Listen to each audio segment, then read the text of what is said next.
Pendant des années, après mes études de naturopathie, j'ai sauté le petit déjeuner. Je pensais bien faire en me disant que j'allais pouvoir mettre mon système digestif au repos, économiser quelques calories et du coup me sentir bien mieux dans mon corps. Et pourtant, concrètement, j'étais fatiguée, mon énergie c'était une catastrophe, j'avais des fringales tout au long de l'après-midi et j'avais clairement tendance à stocker au niveau du ventre. Du coup, forcément, ça me fait rentrer dans un cercle de frustration et de culpabilité sans comprendre parce qu'à ce moment-là, ce que je ne savais pas, c'est que mon corps interprétait ce comportement comme en fait un réel signal d'alerte. Un signal de pénurie, comme si en fait on était en train de vivre une famine. Aujourd'hui, ma routine matinale dure à peu près 20 minutes. Je me lève pas à 5 heures du matin, je fais pas des méditations ou des salutations au soleil pendant 1 heure, je bois pas de jus détox avec des ingrédients hyper particuliers, mais j'ai juste mis en place des habitudes saines qui donnent l'information à mon corps de tu es en sécurité. Et c'est précisément aujourd'hui ce qui m'a permis d'avoir un métabolisme qui fonctionne à plein régime. Je suis Flavie Stevens, naturopathe spécialisée dans le métabolisme féminin depuis plus de 6 ans et dans cette vidéo, je vais t'expliquer et te montrer concrètement ce que je mets en place chaque matin pour soutenir physiologiquement mon organisme et comment ça marche. Avant de rentrer dans le vif du sujet et de commencer à te parler de routine, il est super important que tu puisses comprendre ceci. Ton métabolisme aujourd'hui n'est pas uniquement lié aux calories que tu vas ingérer. Ton corps, il fonctionne sur base de certains signaux. Ces signaux vont fonctionner comme des messagers qui vont avoir tendance à optimiser ou diminuer certains fonctionnements physiologiques. Et le matin, c'est un des moments où ces signaux biologiques sont les plus puissants. Tout simplement parce qu'au réveil, il se passe un tas de fluctuations hormonales. Ton cortisol va naturellement augmenter. Ta glycémie va venir se stabiliser. Ton cerveau lance son horloge biologique. Et concrètement, toutes tes hormones préparent en fait la journée à venir. Donc la question à se poser, c'est est-ce que actuellement tes habitudes soutiennent ces mécanismes physiologiques ou au contraire, est-ce que tes habitudes viennent les perturber? Parce qu'un métabolisme ralenti, c'est pas toujours un problème de nourriture, d'alimentation, c'est parfois tout simplement un problème de message que ton corps va percevoir. Donc si ton corps perçoit le mauvais signal dès le matin, c'est toute ta journée qui va être impactée. Première habitude que j'ai intégrée et qui a concrètement changé tout mon fonctionnement, ça va être de boire un grand verre d'eau tiède dès le réveil. C'est clairement hyper simple, mais qu'on se le dise, c'est une habitude qui est sous-estimée. Pendant la nuit, tu vas perdre énormément d'eau, que ce soit par ta respiration, par ta transpiration, par les fonctions métaboliques et digestives que tu vas aussi implémenter durant ces heures de sommeil. Donc forcément, au réveil, tu es naturellement déshydraté. Cette déshydratation, si elle perdure, elle peut avoir un effet de fatigue, de maux de tête, de baisse de la concentration, et puis aussi potentiellement, elle peut lancer un signal de faim. Parfois, tu l'as peut-être déjà vécu, quand tu perçois des envies de sucre, c'est en fait tout simplement un besoin d'eau de ton organisme. Et alors, pourquoi est-ce que je te propose de l'eau tiède? Tout simplement parce que le fait d'avoir une température ambiante va beaucoup plus correspondre à ta température corporelle et donc va être beaucoup mieux intégré aussi par tes cellules. Après, clairement, c'est si on veut aller un step plus loin. Ce qui compte, c'est pas la température de ton eau, mais rien que le fait déjà d'avoir un grand verre d'eau dès le matin, ça va venir réveiller ton organisme, le réhydrater en profondeur et le préparer à vivre sa journée dans de meilleures conditions. Ensuite, j'essaye autant que possible de bouger. Alors, je t'arrête tout de suite, je ne pars pas courir, je ne fais pas un HIIT, je ne fais pas du cardio à haute intensité, mais pendant 5 minutes, je vais essayer de m'étirer, tout simplement mettre mon corps en mouvement pour venir le réveiller en douceur. Alors 5 minutes vont tout à fait suffire et l'objectif n'est pas de brûler des calories et de lancer son cardio, mais tout simplement de venir réveiller l'organisme en douceur. Ça peut être quelques étirements, un peu de marche dans le jardin, de la mobilité ou encore quelques squats.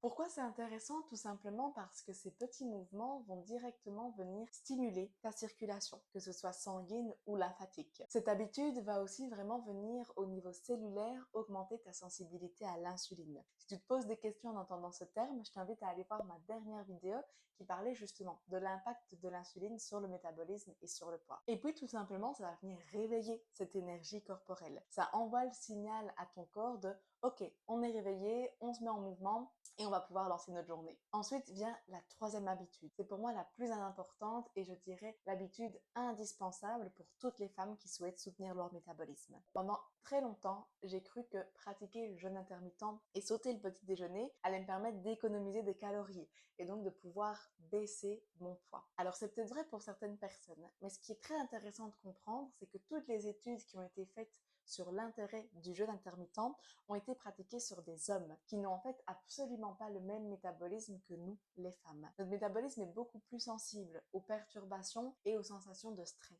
Et donc, priver l'organisme dès le matin de son petit déjeuner vient vraiment créer une situation de stress physiologique et donc de mise en réserve.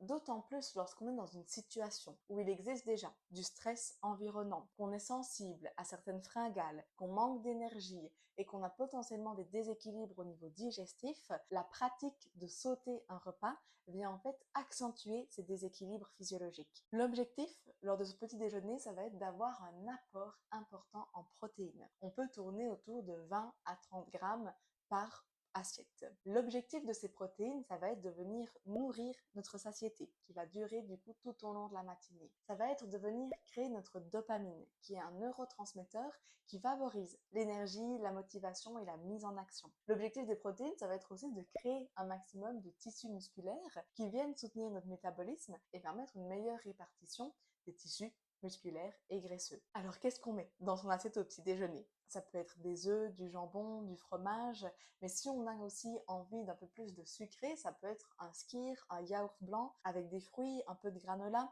des amandes, des noix, des graines. Donc on peut vraiment faire une composition qui nous plaît, mais qui va être riche en protéines. La grande question qui suit, c'est de savoir quand est-ce que je peux boire mon café. Alors il y en a qui vont pas forcément aimer cette partie ici, mais l'idée ce sera vraiment d'essayer de prendre son café après son petit déjeuner. À partir du moment où je mets du café dans mon estomac et que c'est la première chose que mon corps reçoit, ça vient le mettre dans une situation de stress.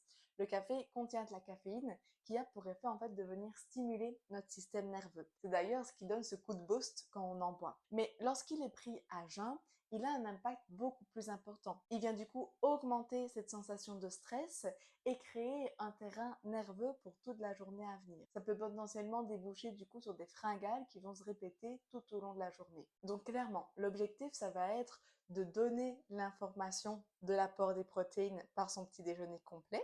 Et puis, si on le souhaite, pour le plaisir, on peut aller prendre son café juste après. Comme ça, on évite les pics de glycémie, les pics de nervosité et potentiellement d'anxiété. Donc de nouveau, vous l'avez compris, aucune idée de privation, mais tout simplement de réadaptation par rapport aux besoins physiologiques. Dernière étape de ma morning routine qui va être peut-être celle qui est la plus négligée chez la majorité des gens. L'idée va être de venir s'exposer à la lumière dès le matin pour là aussi donner la bonne information d'un début de journée. Dans l'heure qui suit mon réveil, je vais donc essayer de sortir et m'exposer à la lumière du jour. Même si le ciel est gris, même si on est en Belgique, sans lunettes de vue ni de soleil, je vais sortir 10 minutes pour vraiment pouvoir donner cette information au cerveau. Parce que la lumière, elle agit directement sur nos rythmes circadiens, c'est-à-dire notre fonctionnement jour-nuit. Elle agit aussi directement sur le cortisol et puis notre mélatonine qui va être notre hormone de sommeil. Le fait de s'exposer dès le matin à la lumière du jour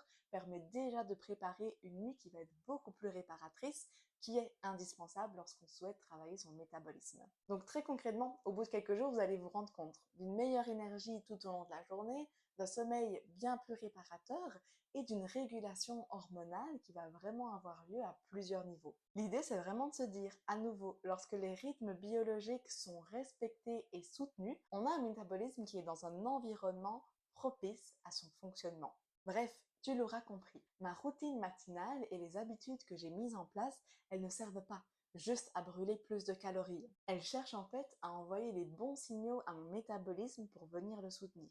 Une bonne hydratation, un mouvement léger pour la mise en action, des aliments riches en protéines pour la dopamine et l'exposition à la lumière pour réguler mes hormones. En fait, 4 habitudes toutes simples qui envoient les bons signaux à ton corps. Tu es en sécurité, tu peux produire de l'énergie et donc tu n'as pas besoin de stocker. En fait, c'est souvent ce qui manque aujourd'hui. On va aller chercher 1001 remèdes hyper complexes et des solutions abracadabrantes, alors que notre corps, il a juste besoin de régularité et de simplicité. J'espère sincèrement que cette vidéo t'aura plu et t'aura permis d'ouvrir de nouvelles portes de réflexion. Partage-moi en commentaire peut-être l'habitude que tu vas avoir envie de tester dès aujourd'hui ou dès demain. Alors si aujourd'hui tu te réveilles fatigué, que tu as l'impression d'avoir des fringales tout au long de la journée et que ton poids, malgré les efforts que tu mets en place, ne bouge pas, ce n'est sûrement pas un manque de volonté. Peut-être qu'aujourd'hui, ton métabolisme t'envoie des signaux et que tu as besoin de pouvoir les comprendre pour mettre en place les bonnes actions, les bonnes habitudes qui vont te permettre de sortir de ce cercle vicieux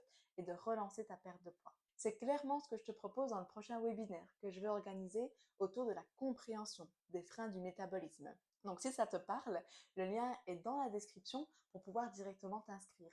Cette soirée est 100% offerte, simplement dans le but de pouvoir te partager toutes les clés de compréhension. Donc inscris-toi et puis au plaisir de t'y revoir. De nouveau, si cette vidéo t'a plu, n'hésite pas à la partager à une copine qui aurait aussi besoin d'entendre ce message. Tu peux aussi me laisser en commentaire les différents sujets que tu aimerais voir abordés prochainement sur cette chaîne. Encore merci pour ta présence et je te dis à très bientôt.